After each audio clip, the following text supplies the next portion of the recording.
Welcome to our study of the heart of compassion.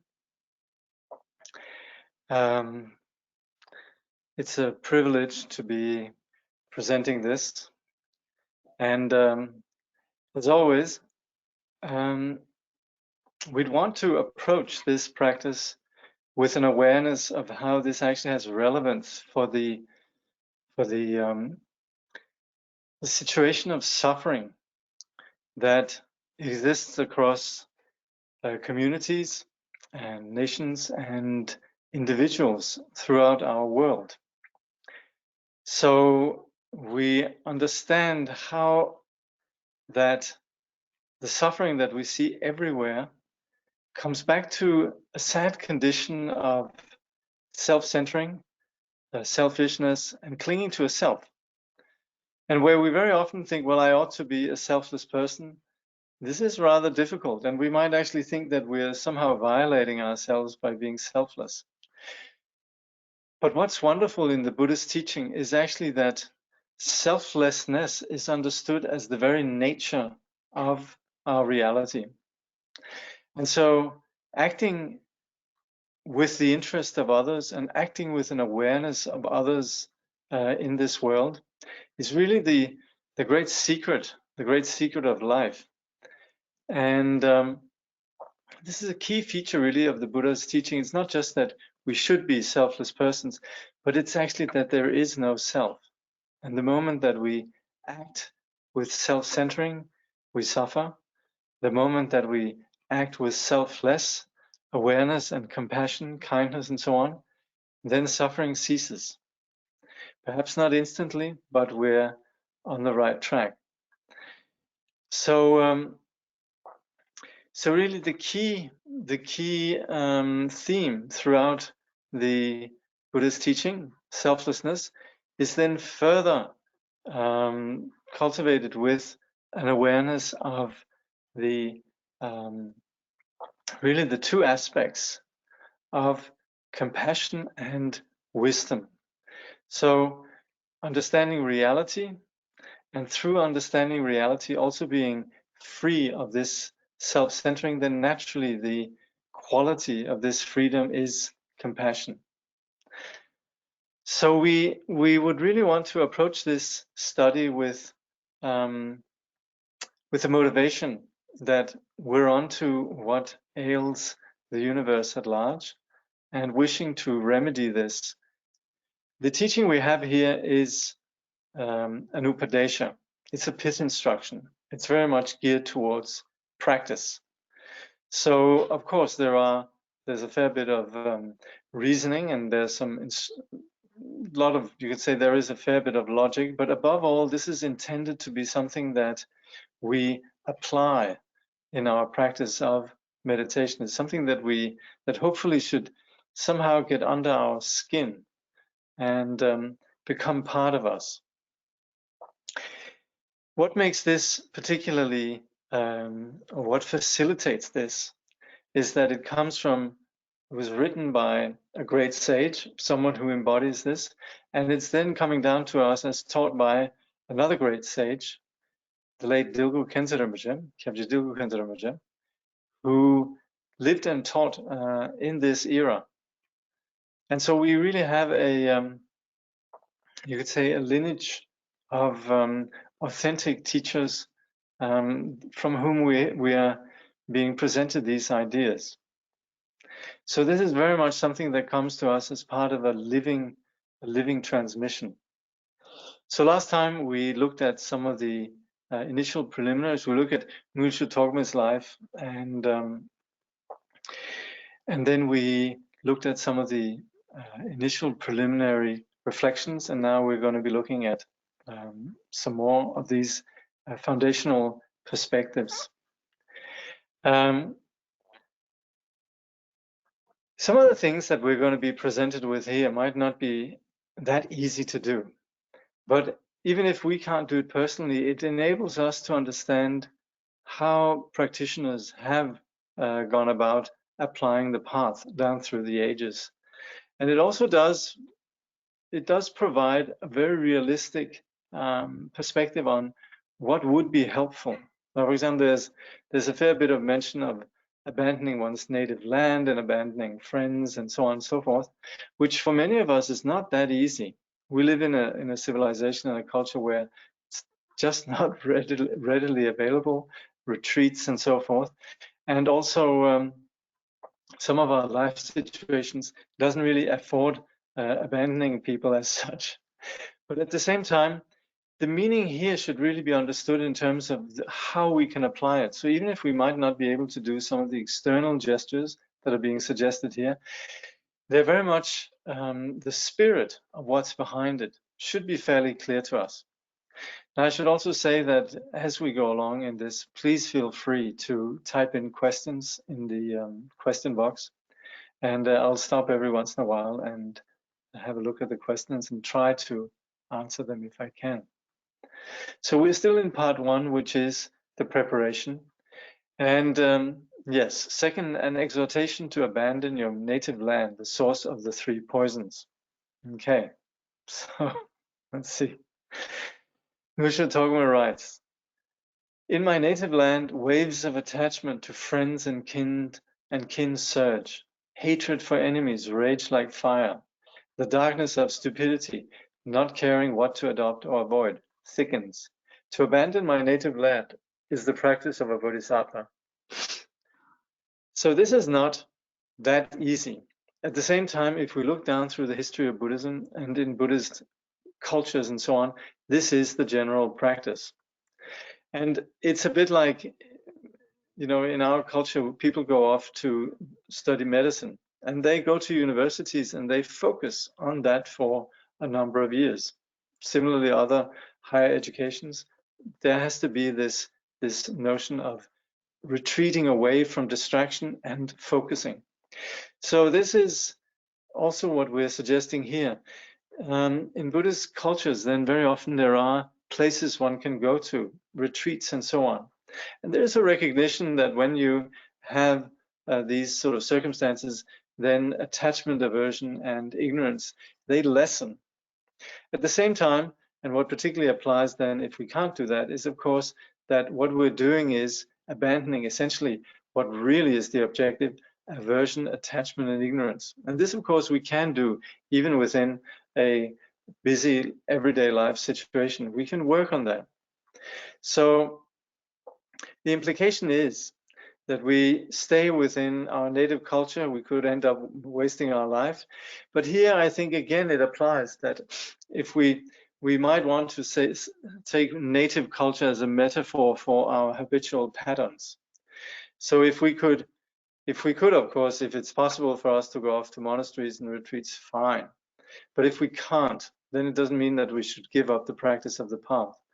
And certainly what we are giving up is really the root kleshas, the root poisons or toxins of the mind, aversion, attachment, ignorance, and with that also the habitual patterns that come with that. So if we could take this metaphorically and as our path, abandon habitual patterns, then we would see very quickly that we are making great progress in terms of making great meaning of our life. So, and also, of course, we look at great masters in the past and we can see that they did that. And even if we can't do that, at least we could rejoice. We could say, wow, wonderful that they could do that. I'm going to do as much as I can presently, but also maybe perhaps one day may I be able to follow their example. So leaving one's homeland, yes, it furthers serenity and accomplishment of the Dharma. Again, we could also take this metaphorically. Leaving our homeland, but re-establishing similar patterns, nothing is gained. And that's actually where you could very well have persons who would leave their homeland and perpetuate the same scenarios, the same familiar patterns of attachment, aversion, and ignorance in new places. So that wouldn't be that helpful. That's not what we're meaning. It's not exactly like just moving that's going to do it. There has to be some determination taking place. Eventually, we will gain peace and realization a realization of how aversion and attachment is pointless. And this, of course, is what we're doing universally along the entire Buddhist path, is that we are beginning to gain some peace and some insight. And we can see then these toxins of aversion and attachment, anger and desire, it really doesn't further our happiness. So this is where, just with that perspective already, we begin to go against the patterns, the destructive patterns that we've been habituated with for a long time. So Kyabje Dilgo Khyentse Rinpoche, he says, as time goes by, it will become obvious through your practice of the Dharma that hatred toward anyone is a mistake. You will have nothing but good thoughts and intention towards all beings. So too, the pointlessness of becoming attached to anyone or anything will also become obvious, and you will see that all objects of attachment are like things perceived in dreams, like phantasmagoric illusions. So this is what we're aspiring to. So while we might be limited in terms of, you could say, behavior or external circumstances, we should be quite clear on what the objective of the Dharma then is, ridding ourselves of the habitual attachment, aversion, and ignorance. So then, third, a recommendation to live in solitary places, the source of all good qualities. And also, if you read in the chapter on meditation in The Way of the Bodhisattva, there's Shantideva does a great salesman job on the value of staying in retreats and so forth. The peaceful meadows, the deers that meander around and so forth, the peace and quiet that's there. But at the same time, also, it's not that easy. You know, we might have a romantic idea of it, but it also does require a lot more than just simply going there. It really does require some preparation. Anyway, yes, these places could be very helpful.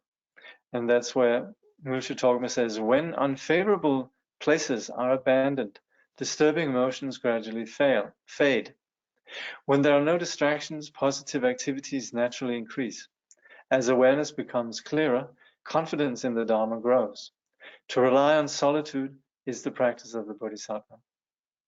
And again, if we don't have these options, then simply just once in a while being able to retreat to do some meditation practice, maybe going into a room, finding a quiet place, in some way just setting some boundaries where just the mind can calm. Already that begins to give some idea of what the value of the teaching is. So in solitude, emotions diminish and we come to master our own mind. In solitude, we are able to gain first-hand appreciation of the validity of the teachings. And in solitude, we discover contentment. So, of course, what the objective of the Dharma is that we master our own mind, we put an end to our confusion. And it's through this application that we're going to have to do on our own, either in a solitude or in a meditation situation, somehow. On our own, we're going to then be gaining firsthand an actual direct personal experience of how the teaching is valid. And it's in that scenario that we cease to be dependent on others in terms of our satisfaction. We discover this quality of being able to be self-settled and have contentment. So if we can pursue that, just a sec, yeah, we might see Dharma as hard work, basically because we're going against habitual patterns. So we might initially encounter the notion that, yes, this requires some greater understanding and it requires an application. We have to be proactive. It's not just that we sit down and things just come to us. We have to apply ourselves. At the same time, however little or much we do, none of it is ever wasted. So we should never think, well, I'm just studying very little, or I'm not having a very good understanding, or I'm just meditating very little. Any time that we just make a slight attempt, We would say even to take 7 steps in the direction of a retreat has great merit. But that would really go for any effort towards studying and practicing. We would say that the sign of someone who has studied is that they're peaceful, that they're humble. Partly because we understand the nature of the teaching and we become subdued, simply just humbled by the scope of the teaching. And then the sign of practice is less destructive emotions. So that means through the integration of our Dharma, through meditation and application in everyday life, then we're less held by these ordinary impulses, these ordinary destructive emotions. So that's where someone who has practiced meditation, they're not bothered by the psychological material. They're not subject to the ordinary destructive patterns, and in general just not worried about their psychological content. So that is the sign of someone who has successfully meditated. Dilgo Khyentse Rinpoche says, the sign that you have fully assimilated your learning of the Dharma is that you become peaceful by nature. The sign that you have assimilated your meditation is that you are free of obscuring emotions. As learning leads to reflection and reflection transforms into meditation, your eagerness for the deluded activities of this life will relax and you will yearn for the Dharma instead. So as we practice the path, then the sort of ordinary, superficial phenomena that we've usually been entangled with, they begin to dissolve, they have less a grip on us, and instead what really has meaning become increasingly obvious to us. So as we progress in this way, our actions will accord with the Dharma. We would say that what really is the objective of the Dharma is, we would say, our mind mingles with the Dharma. But not the Dharma in the sense of some sort of dogma that we then abide by simply just by being truthful. So of course, all the Dharma is about us beginning to be clear about reality. So the more we're in harmony with reality, the more we, well, essentially that is the objective of the Dharma, that we could be in harmony with reality. And of course, our actions then naturally will be accordingly. So as the main hindrance is distraction, going to seclusion is helpful. So again, yes, we are talking about retreats, but also if we can, simply just settling down and doing some meditation whenever we can, quietly. Dilgo Khyentse Rinpoche says, the main hindrance to the growth of such qualities is distraction. Distraction can occur in every single moment. If you let time flow pointlessly by, at the time of death you will regret that you have not practiced the Dharma, but by then it will be too late and your regret will not help at all. Now is the time to go to a secluded place and put the instructions you have received from your teacher into practice.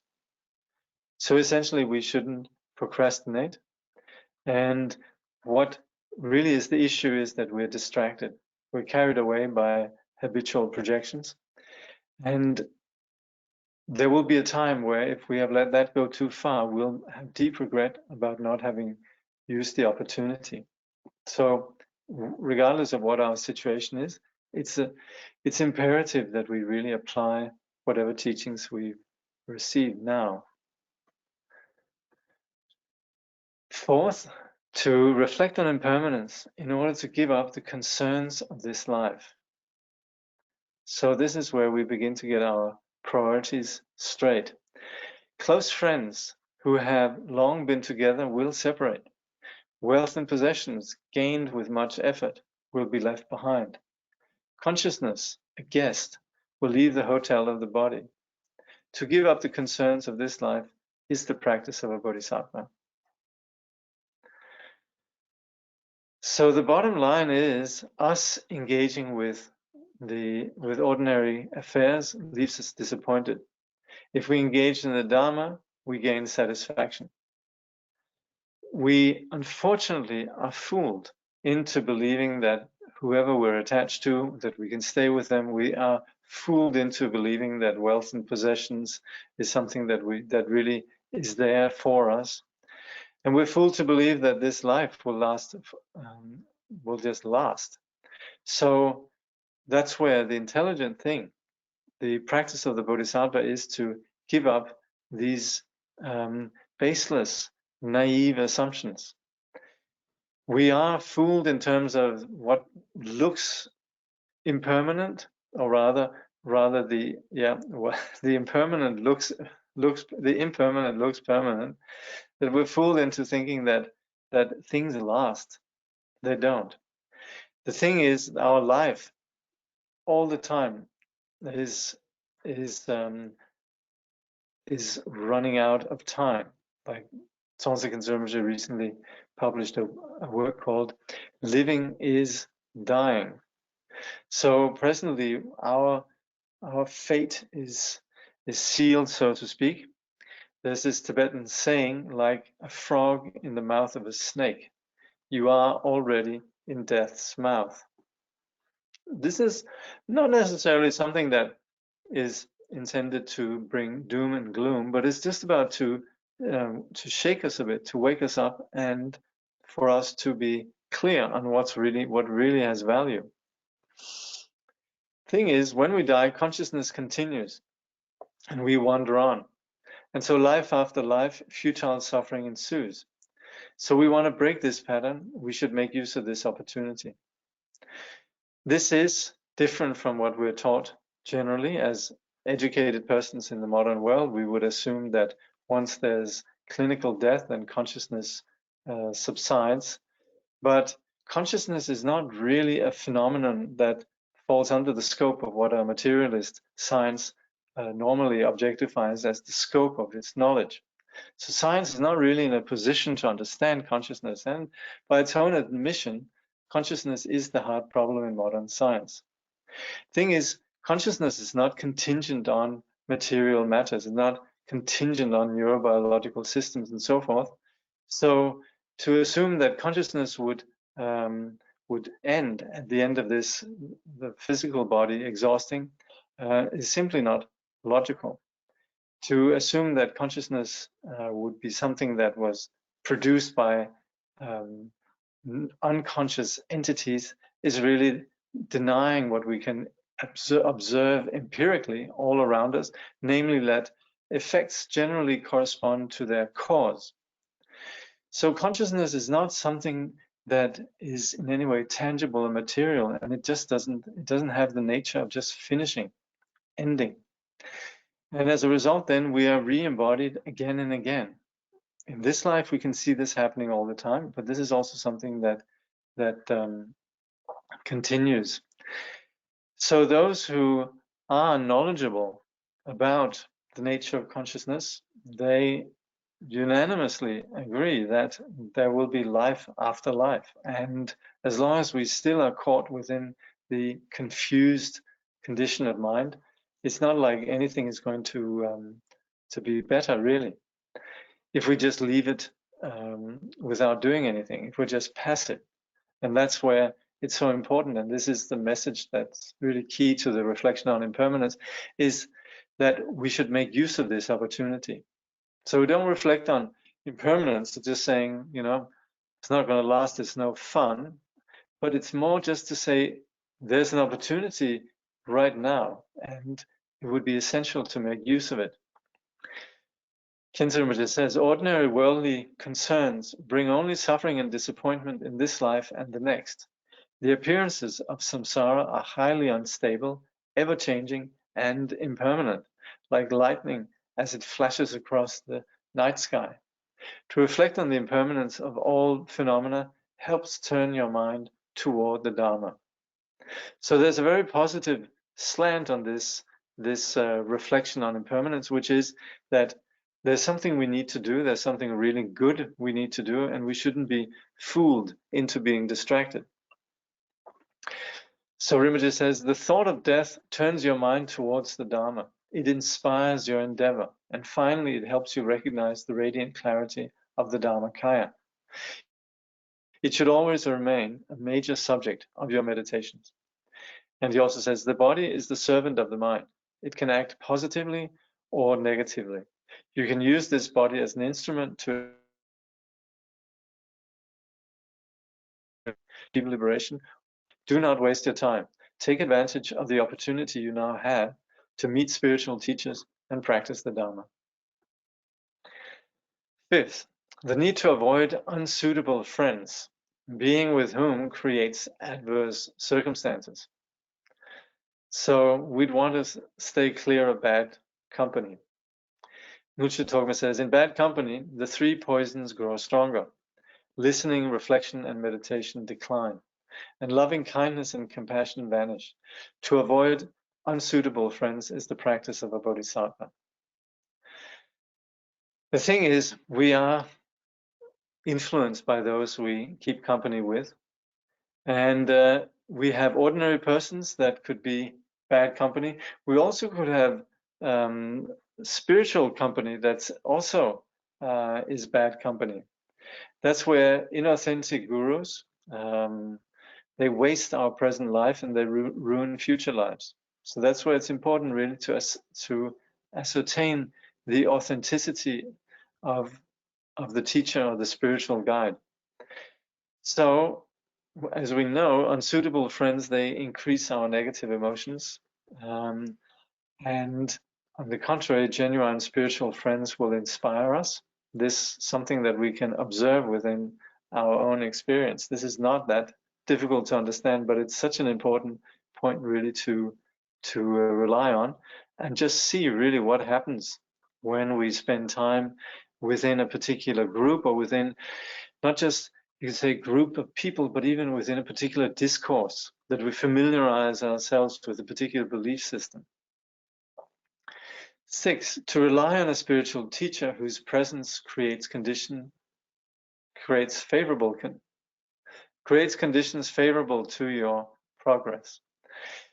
So through reliance on a true spiritual friend, one's faults will fade and good qualities will grow like a waxing moon. To consider him or her even more precious than one's own body is the practice of a bodhisattva. So the spiritual teacher is essential. So if you look in Buddhist cultures and also in many Asian cultures, the teacher is venerated simply because the teacher is the one that provides what really gives us the meaning of our existence. It could just be that we become musicians, or we become skilled in a particular labor, a particular trade. But that is what basically becomes the most important feature of who we are. And particularly then this applies when we're practicing the path. What the highest objective there ever could be, namely enlightenment, it's something that depends on us being shown how, that we actually engage in an apprenticeship with someone who can show us the way. So we might like to just sort of say, well, I'll figure out my own way. I'll sort of take a little bit here and a little bit there, but that's really just something that then becomes filtered through our own intellect and our own toxic projections, and that kind of assimilation of information really just ends up being mixed up with our own assumptions and beliefs. So that's where the apprenticeship with a teacher is not only the information, but it's also beginning to merge with the teacher's character, the teacher's nature, mingling with the teacher's wisdom. And that's something that can't be done just on the basis of intellect. And that's where this is entirely based on us surrendering and being completely open to the teacher. So that's where our path is not just about book learning or theory or ideas, but it's about us completely merging with the wisdom of the teacher. So for that reason also then we can look in the lives of great saints of the past and who relentlessly have pursued then their teachers. For example, in the case of Naropa, and also Khyentse Rinpoche speaks about one of the Buddha's previous lives as a bodhisattva, as a king. So when we serve a teacher, then the best is to practice, to basically mingle our mind with the teacher's instructions. The second best is then becoming someone who works for the teacher, serving with body, with speech, or with mind. And the least we can do is then make material offerings. So in this way, material offerings is very nice, but it's better actually to serve the teacher, and best of all is then to put the teacher's instructions into practice. Now we have two types of students. We have the insensitive, the ones who just hang around the teacher because it suits them or they have a particular agenda, and then the respectful one, the one who really is interested in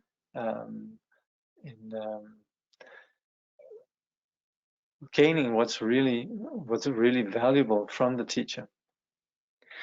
Rinpoche says, carefully applying your teacher's instructions, you will be able to progress on the path without hindrances.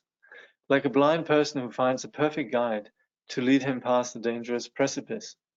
But without the advice of an authentic teacher, trying to practice in a solitary place will not help you. There will be little to distinguish you from the wild birds and animals. So that's why it certainly applies. It doesn't help to just go off to the hills without instruction, without actually having guidance from a teacher.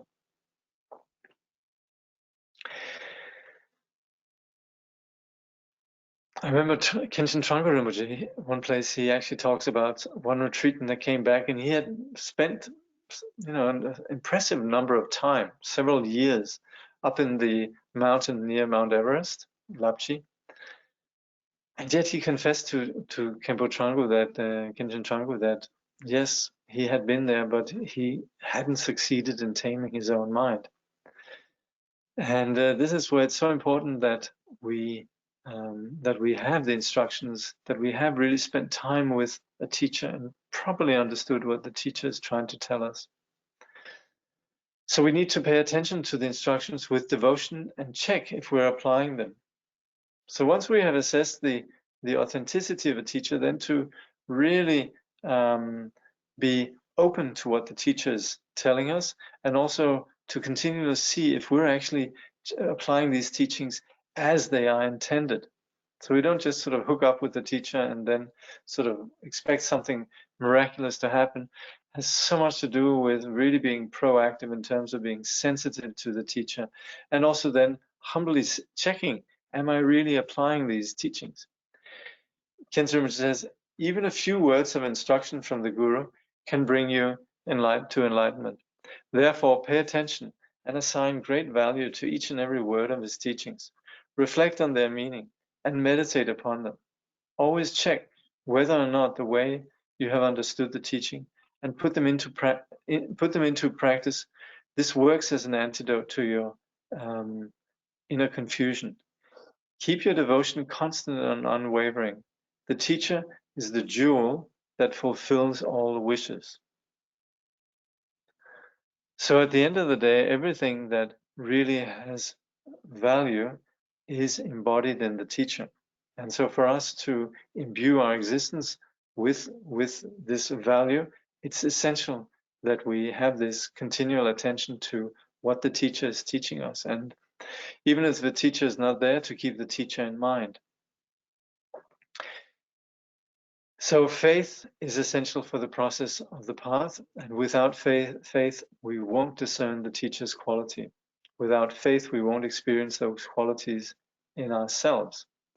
And hence, we constantly recollect the presence of the teacher. Okay, so faith needs to, interestingly, actually be particularly for modern persons, it actually needs to be preceded by doubt. We actually need to think critically. When we hear the teachings, we need to think about them and then really see their validity. So that's where the initial critical thinking brings about certainty of the value of the teaching. But once we have that, then we actually have a strong foundation to proceed, because we really see the validity. When it comes to the teacher, And that's a different kind. That's more on a human level. Then we might be inspired by the teacher, and that's where we then might say, this is a wonderful person. We hear about teachers and we just rejoice that such beings exist. We hear about Mahatma Gandhi, or we hear about the Dalai Lama. We simply just rejoice. But then there's an even greater faith, which is then when we say, okay, I'm going to do that. I want to follow their example. And then in following their example, we actually begin to be expert in understanding what is the message, what is it that drives our confusion, and what is that drives our awakening. And once we have that, that leads to an even greater faith, which is then what we call irreversible faith, when we have complete and absolute trust in the nature of the path. But we do this on the basis of the path embodied in a living, you could say, embodiment. The teacher being someone who lives, walks and talks this quality of truth.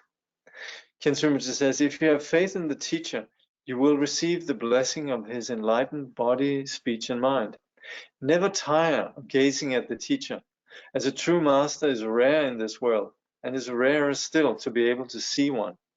Constantly visualize him or her on the crown of your head and pray to him with yearning devotion. This is the most profound and essential practice in the sutras and tantras. As much as we have many, many profound instructions, then the presence of the teacher goes beyond just the words and the language. It goes right to the heart, really, of our experience. So to continually invoke the teacher's presence, just the memory. We talk about Buddha Anusmriti, which means recollecting the Buddha. So in this way, we don't just think of the Buddha as a historical person, but as something that we could connect with all the time. There's nothing mystical or difficult in that. It's simply just thinking of the Buddha, thinking of the Dalai Lama, thinking of our teacher. Seventh, to go for refuge, the entrance to the Buddha's teaching. Whom can worldly gods protect, themselves imprisoned in samsara? To take refuge in the three jewels, who never fail those they protect, is the practice of a bodhisattva. So the Buddhist path starts with the taking of refuge. An authentic object of refuge must be free. Such qualities, however, are found in the Buddha, Dharma, and Sangha. So we would say that to take refuge, it actually comes from a place of fear. It would be the fear of samsara.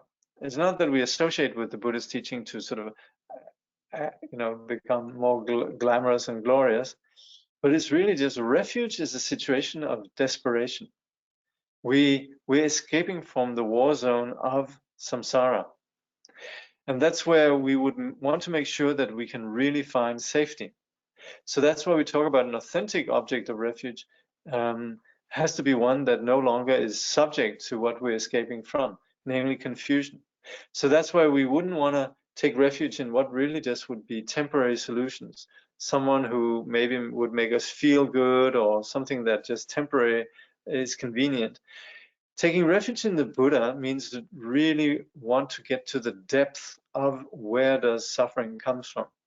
So taking refuge in the Buddha is to be uncompromising in what we're seeking.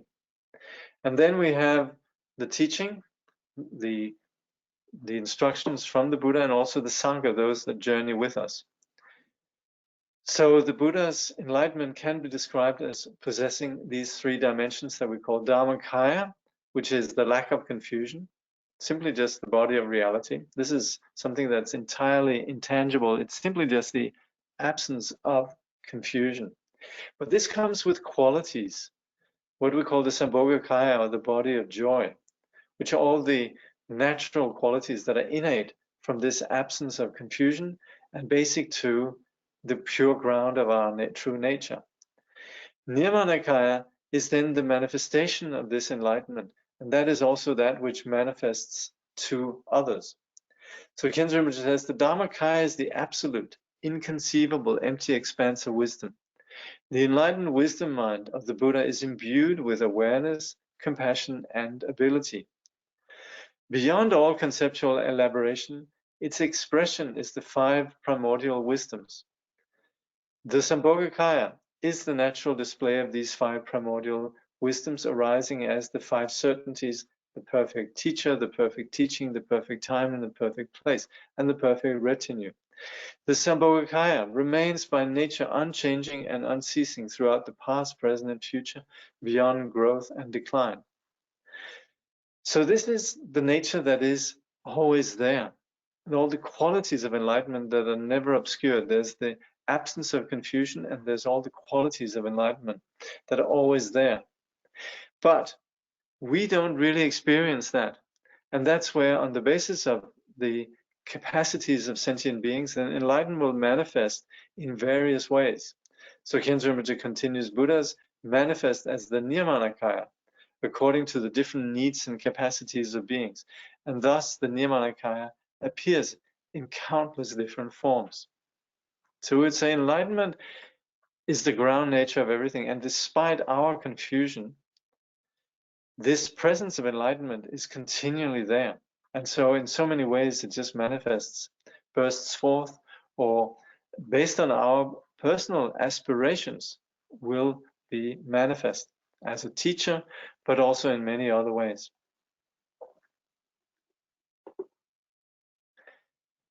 The Buddhas compassionately manifest according to the individual dispositions of sentient beings. The Buddha taught in this world without moving from the Dharmakaya. Like Khyentse Rinpoche says, we conceive Buddhas as ever present as the sky. So based on our particular aspirations and what our karma and capacity and so on, then enlightenment manifests. So this, of course, manifests without there being any Buddha that's moving in some sense, wanting to sort of somebody thinking, oh, I want to help so and so. This quality of enlightenment is continually present and never is something that never changes. So that's where we would say this quality of enlightenment is ever present as the sky. Rinpoche says these 3 aspects of the Buddha's nature are not 3 separate entities. It's not as if they were 3 different persons. Of these 3 aspects, it is only the Dharmakaya Buddha that is the ultimate refuge. But to actualize the Dharmakaya refuge, we have to rely on the teachings given by the Nirmanakaya Buddha. In other words, for us to actually be able to connect with this nature which is basic to us, we need to rely on the reflection of this nature as it appears externally in the form of the teacher, or what we call the Nirmanakaya Buddha. This is, by the way, also what in Tibetan is called tulku. You might occasionally come across lamas who are referred to as tulkus, and the implication is that they are manifestation of enlightenment. That's what the word tulku implies, Nirmanakaya. So that's how we understand the Buddha. So the Dharma we understand as the 3 baskets. Many would be familiar with the notion of the Vinaya, the teachings on discipline, the Sutra, the teachings on the spiritual instructions, and then Abhidharma, which is more lifestyle, than how to, you could say, behave or conduct ourselves. So this is also where we find the monastic vows. So that's how we often classify the Dharma, but we find that we have the Dharma sometimes presents itself in different ways, and that's where we talk about 3 turnings of the wheel: the first, the second, and the third turning. So the first is very much about the 4 Noble Truths, the foundational teachings, understanding really the primary role of the mind. And the second has to do more with the ungraspable nature of reality. These are teachings on emptiness. And then the third turning of the wheel is understanding the actual abiding nature of awakening as it permeates all sentient beings. So Khyentse Rinpoche says, referring to the Buddha, he gave these teachings from different points of view at different times and places, known as the 3 turnings of the wheel of Dharma. In the first turning, he taught relative truth. In the second, a blend of relative and absolute truth. And in the third, the ultimate irrevocable truth. And then we have the Sangha. Sangha are those individuals who practice the teaching and who have knowledge and experience.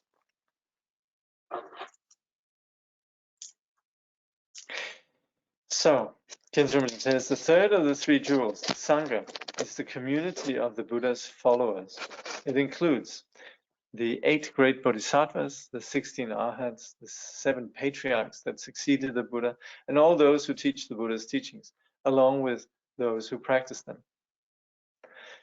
So we would refer to the higher Sangha and the lower Sangha in the sense that the higher Sangha are all the sublime beings, but we also have the Sangha, the motley crew of practitioners. But the beauty of the Sangha really is that this means that enlightenment is not something that we take refuge in the Sangha because we're taking refuge in this potential that everyone, that we all possess, and which we then are engaging when we're on the path.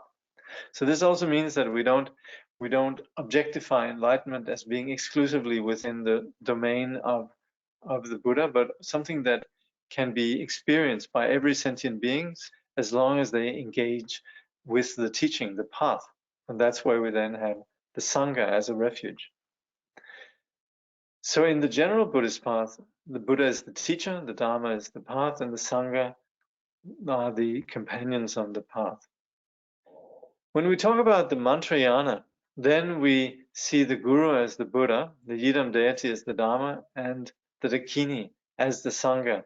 And like Rinpoche says, these are referred to as the 3 roots because it's on the basis of the roots really that a plant grows strong. And we would say the Guru, which is also referred to as the root of the blessing, is then where we begin to have the experience of enlightenment from within. And also the Yidam deity is where we begin to fully engage with the Dharma, become inseparable from the Dharma. And the Dakini as the Sangha is then the principle of wisdom as it assists us and journeys with us. So it's called the Dakini, the root of activity. We would say the Guru is the root of blessing, the Yidam deity is the root of accomplishment, the Dakini is the root of activity. But we would see the teacher as embodying these 3 jewels and also the 3 roots and also the 3 kayas. Now, when we take refuge, there's 3 kinds of motivations. The motivations that are basic to the Hinayana, Mahayana, and Vajrayana. And please, when we say Hinayana, this is a Mahayana term for essentially the foundation of the path. So we shouldn't start calling different living traditions for Hinayana. Hinayana is a Mahayana term and really just talks about this very real place where we initially are concerned with our individual liberation. The Mahayana then is more concerned with the liberation of others, and Vajrayana is engaging a vision of absolute reality. So we would say that there are different kinds of motivation, and Rinpoche, he says, the Hinayana motivation is initially the fear of samsara, fear of the confusion and the ensuing suffering. The bodhisattva's fear is different.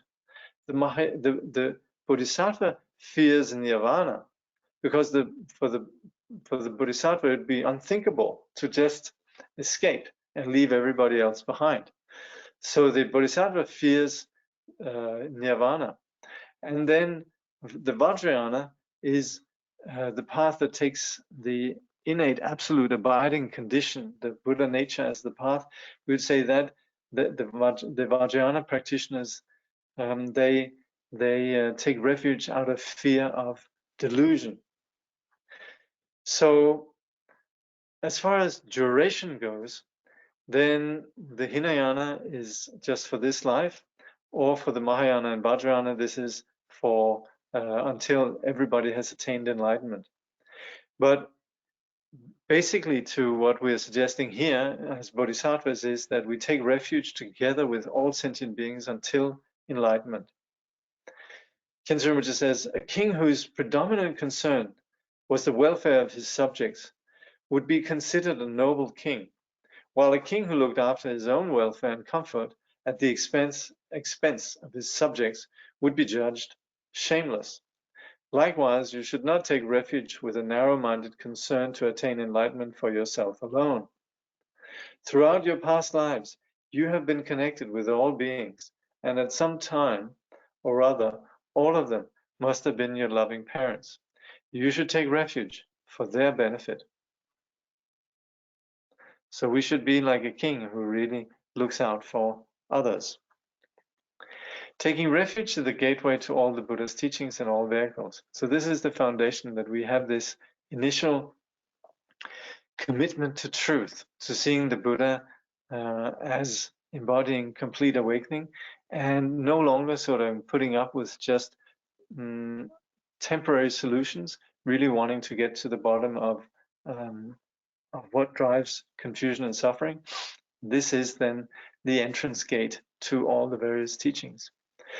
If we don't have that kind of trust and faith, then as much as we might mimic taking refuge, it really is pointless.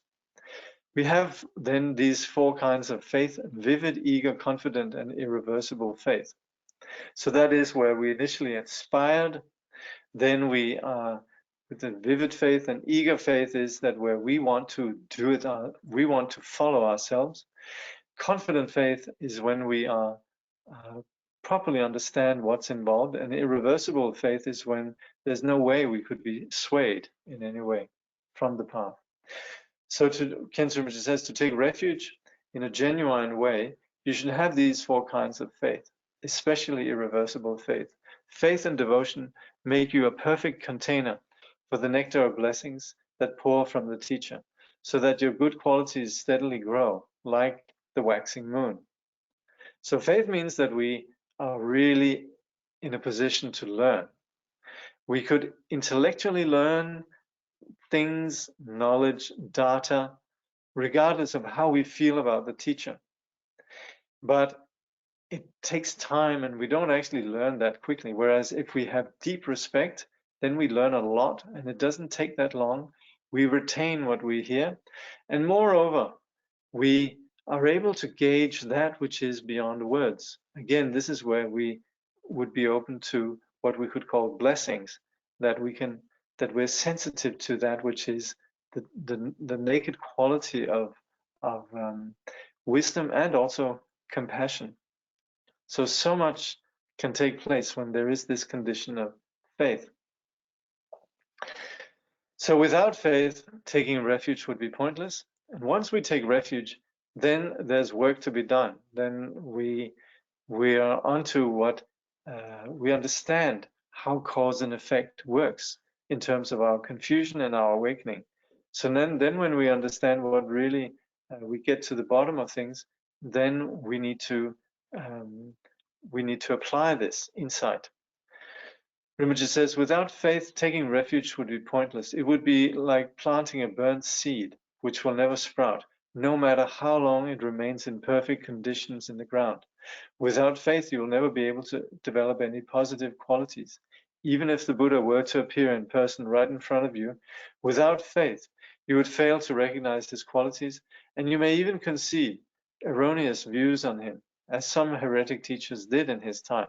You would then miss the opportunity of being benefited by him. So we need to have this condition of faith. Three things we need to abandon when we take refuge. We don't go for inferior objects of refuge. We abandon aggression. We abandon confused companions. So inferior objects of refuge, again, is just things that are only superficially either pleasant or helpful. We abandon aggression.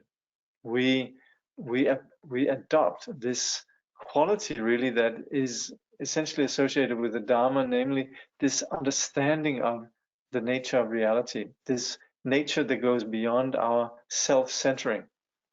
And we abandon confused companions. This is when we take refuge in the Sangha. We abandon company that isn't going to be helpful. So three things to adopt. We respect all the representations of Buddha, Dharma, and Sangha. So Buddha, this can be Buddha statues, Dharma can be the scriptures, Sangha can be either members of the Sangha or even just the robes of the Sangha. The bodhisattva takes refuge to establish all beings in freedom, meaning that that is the objective of taking refuge. Then Khyentse Rinpoche says, and this is more sort of in terms of the way that we live this. When we have taken refuge, Rinpoche says, if you see a beautiful landscape, flowers, or anything wonderful and inspiring, offer it mentally to the three jewels. When good circumstances or events arise, see them as the blessing and kindness of the three jewels. Regard all sickness and obstacles without complaint as blessings in disguise that will enable you to purify your past negative karma. So this is when we take refuge. This is a way to integrate the presence of the three jewels throughout our various experiences of either joy or pleasure or of difficulty. So this concludes the preliminary section, the foundational teachings, really. And now the main teachings, illuminating the path. So we're going to look at the beings of lesser capacity. So the Ngulchu Togmé says, the Buddha taught that the unendurable suffering of the lower realms is the fruit of unvirtuous actions. Therefore, to never act unvirtuously, even at the cost of one's life, is the practice of a bodhisattva. So the lesser capacity is the beings that just want to escape suffering. And that's fair enough. That's understandable. And while we could say this is the Hinayana motivation, it's undeniably where we all begin. We understand that what we're going to be experiencing in terms of happiness or suffering comes about due to our particular actions. And that's where, with the awareness of what we're creating, we engage. Then at this level, then we are determined not to sow seeds of suffering. So that's where we abandon acting unvirtuously. So this we do because we understand how things function. Karma is not something particularly mystical. It's simply just that if you plant an apple seed, you're going to have an apple tree, not a pumpkin. And if you act with aggression, then you're consolidating a mind of aggression within yourself. You're acting it out, it becomes part of you, and it also becomes part of your experience of the world.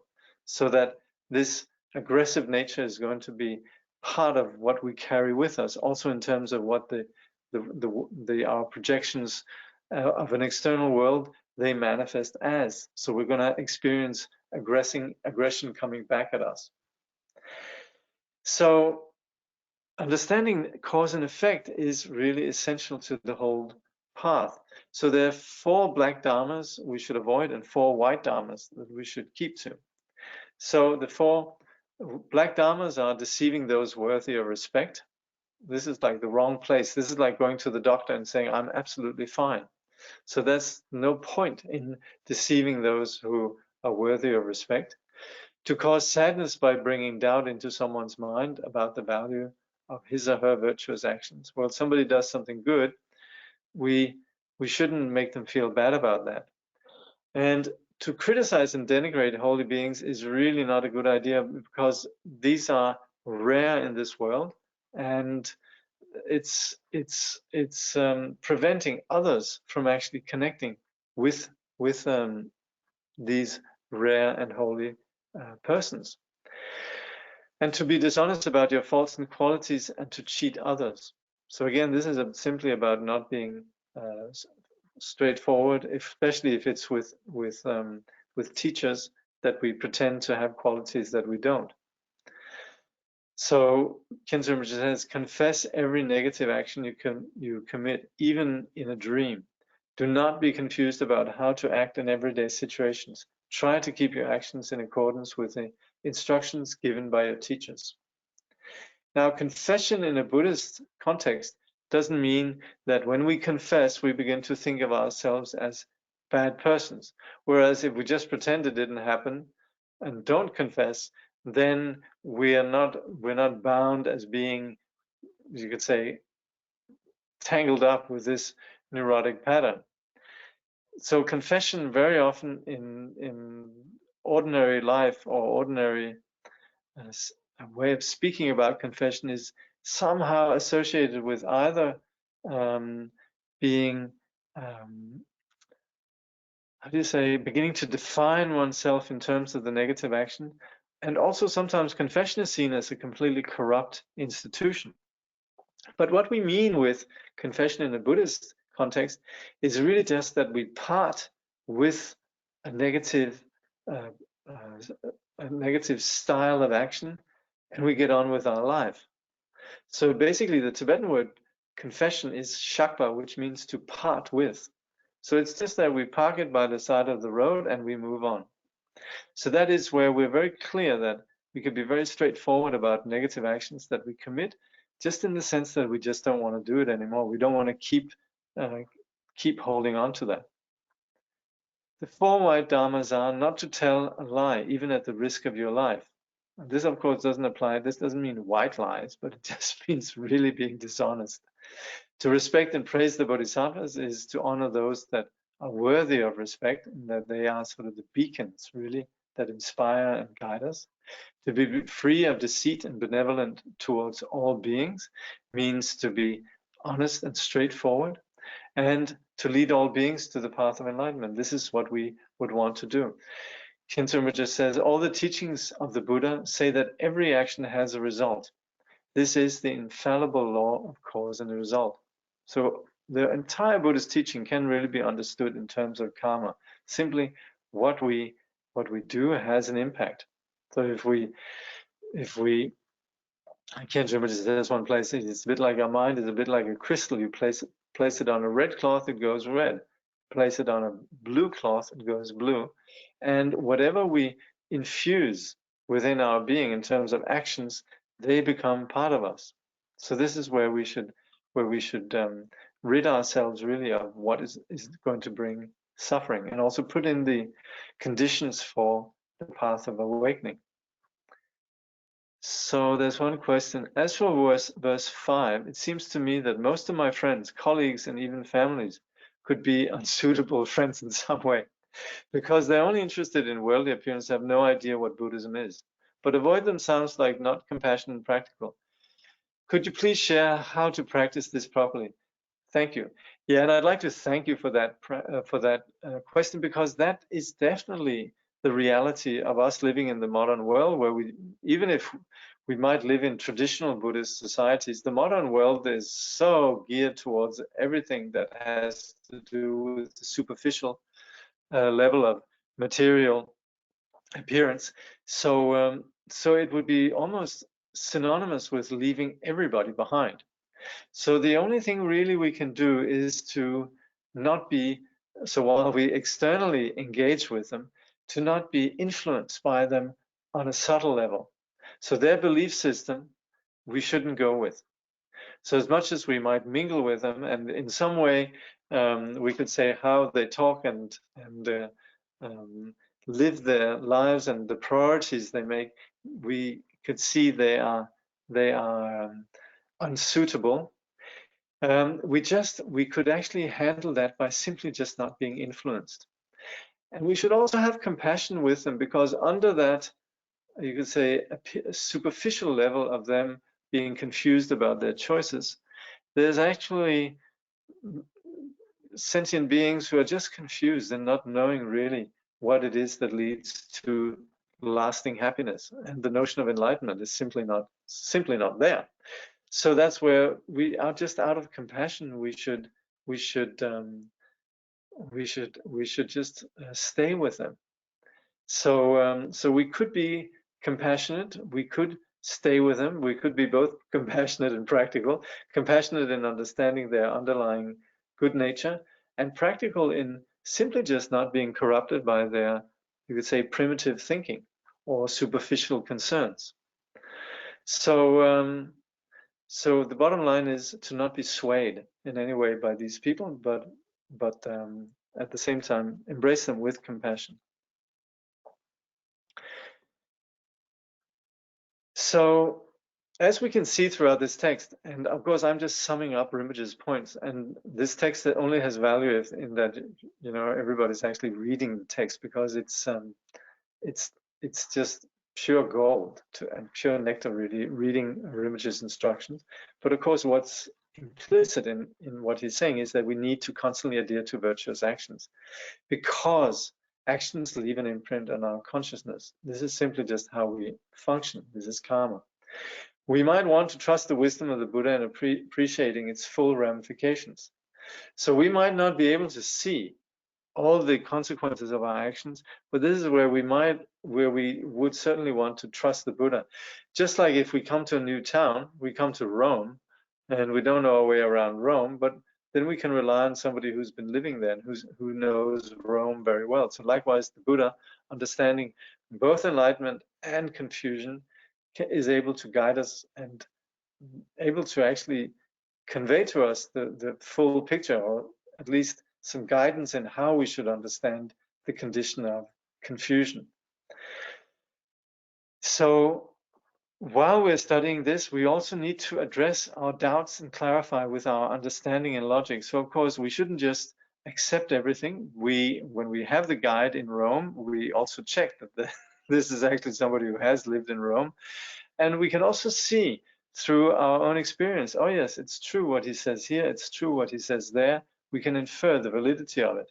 And that's where also we can begin to make our own, you say, conclusions. We understand that compounded phenomena are impermanent.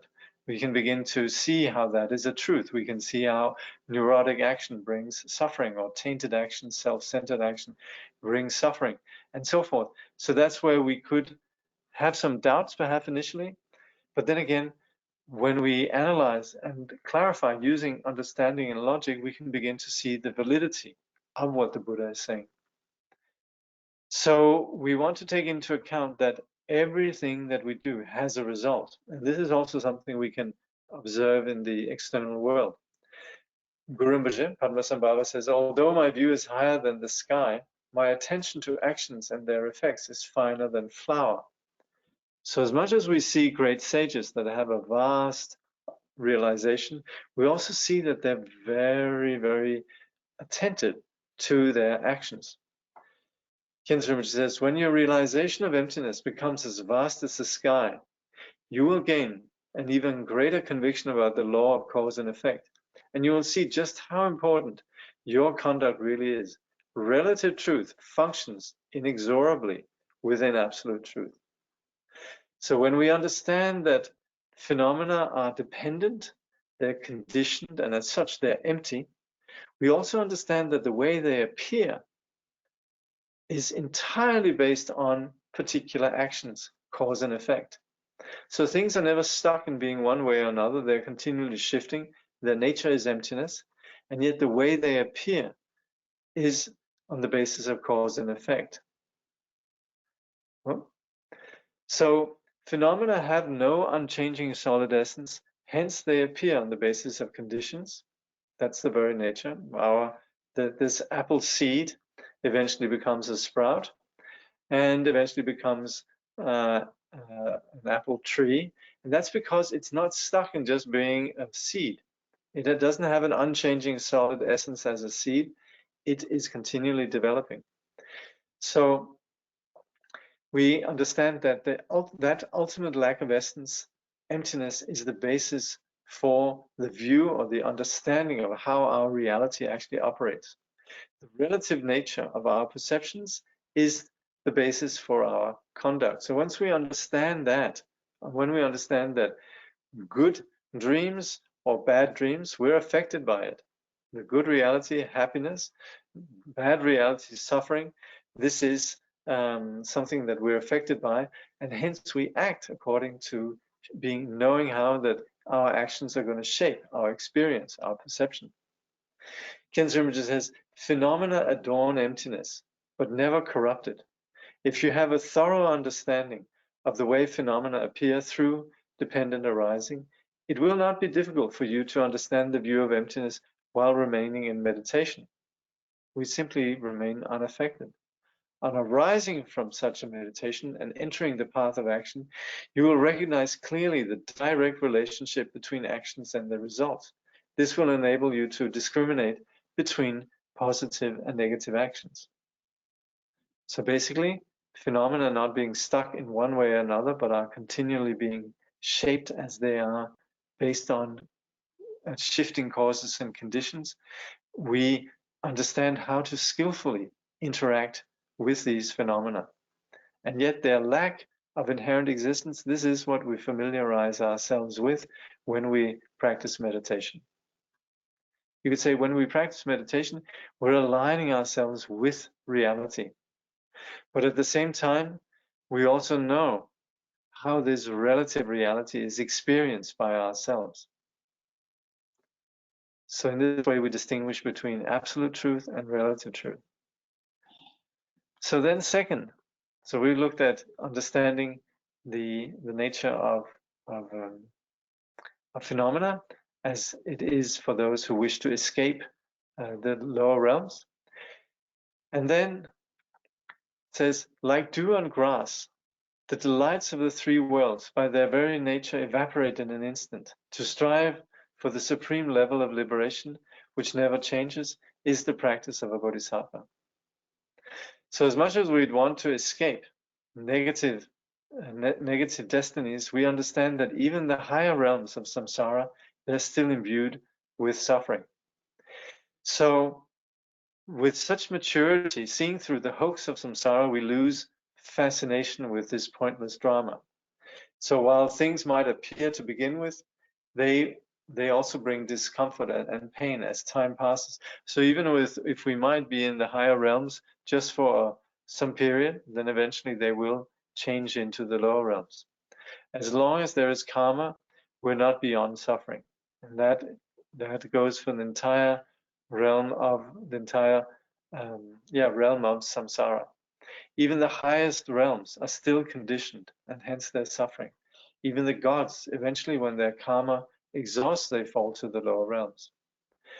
So we're going to need to get rid of this on the basis of our own efforts. Samsara is not just going to go away.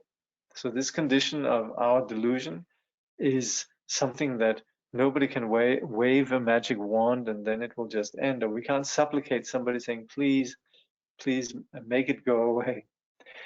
Rinpoche says, if you turn your mind to Dharma and practice genuinely, even for as little as an hour a day, through life after life, you will gradually purify your defilements and free yourself from samsara. So now is the opportunity where we understand what is at stake, what needs to be done, and we can put down the conditions so that we continually will be on this path. Rinpoche says the delusion, or rather the point of what Rinpoche is saying, and again, please read Rinpoche's beautiful instructions, but basically he's saying that the delusional belief in a self, once we have that self-centering, this is what generates neurosis, or we could say kleshas. Once we have that notion of I, then we also have all the objects of the I, which is then where we say, I like this, I don't like that. And this we perpetuate in terms of our various styles of reacting to our phenomena. And this is not reacting to phenomena from the point of view of how they actually are, but it's on the basis of this delusion of a self that struggles with its world.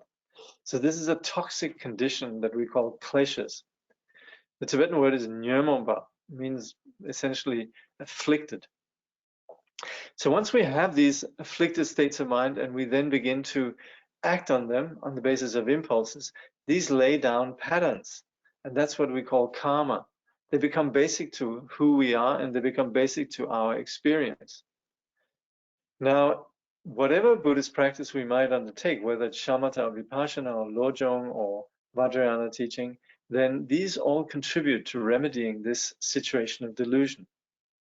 So this is why we honor the Buddha as somebody who has completely penetrated through this basic confusion.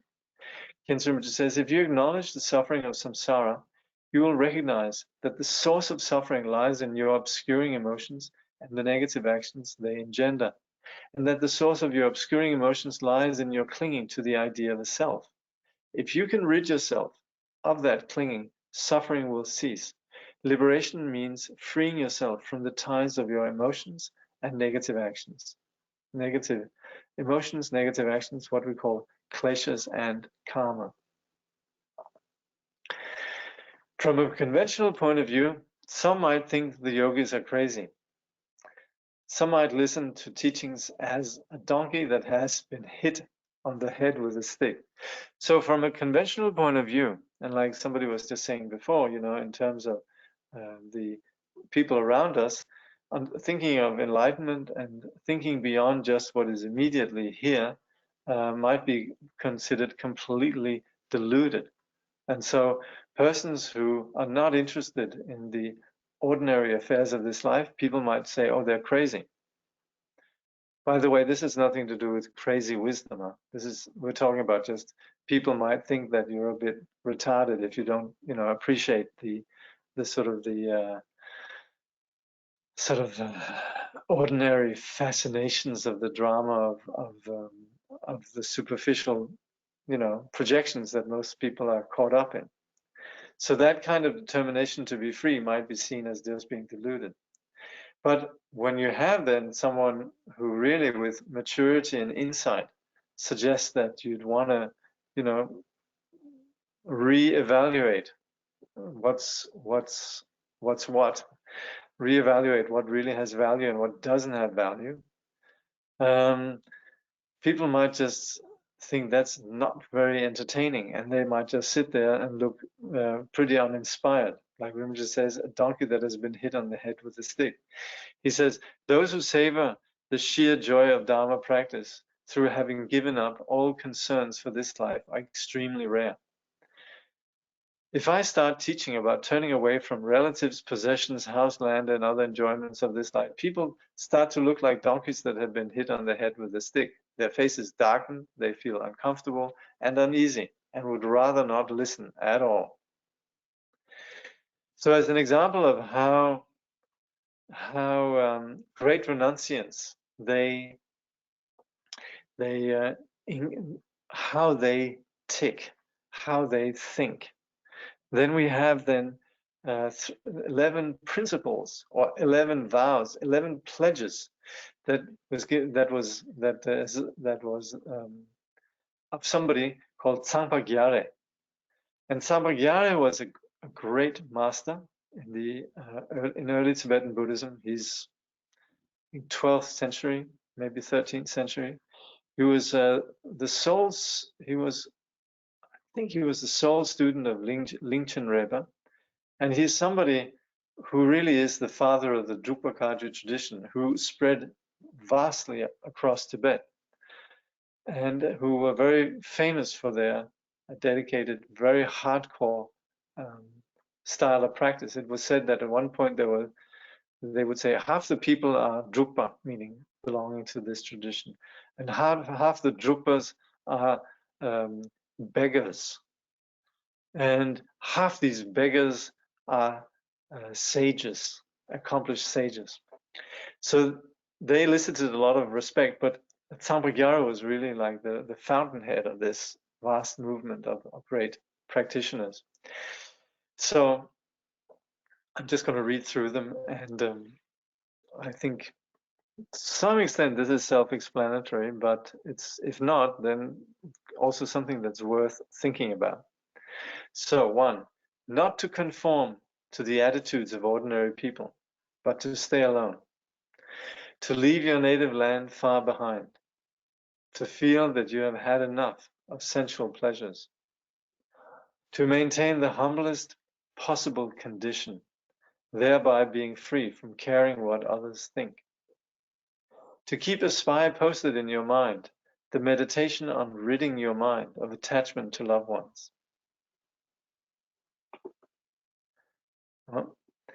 6, not to pay attention to what people say.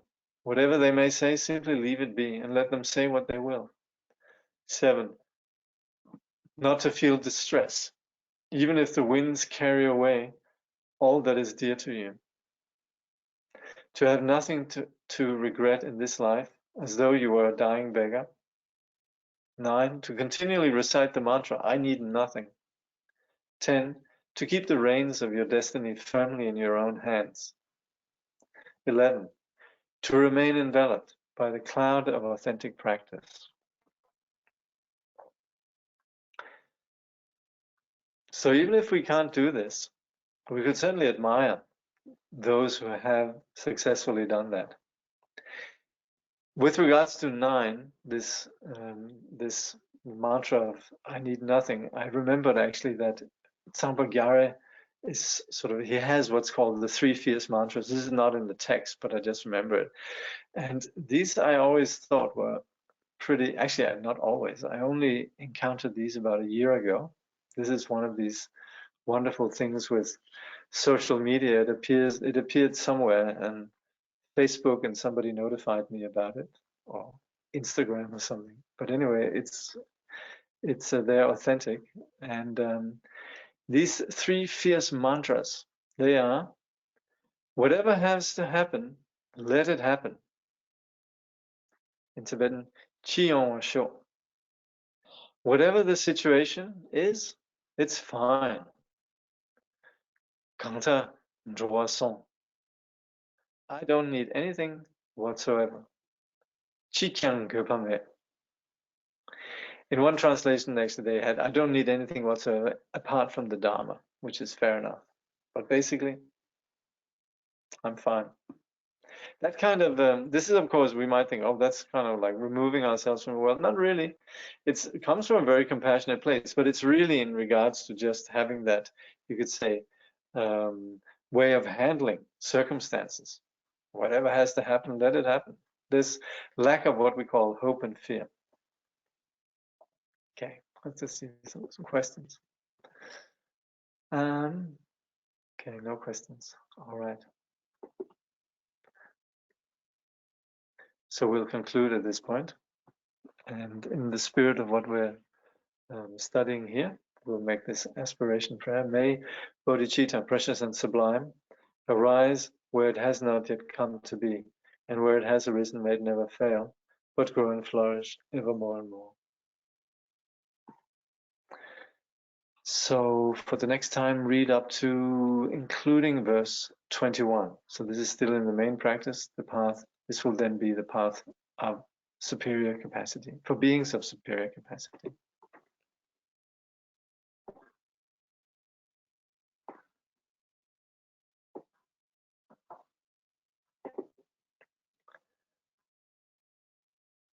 Okay, thank you.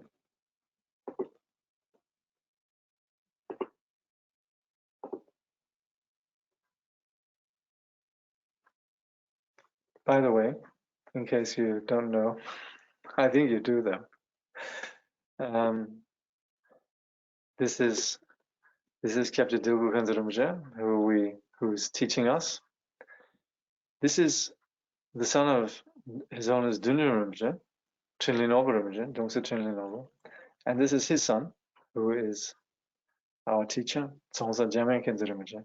So this is taken in Nepal, must have been 1980s, I think.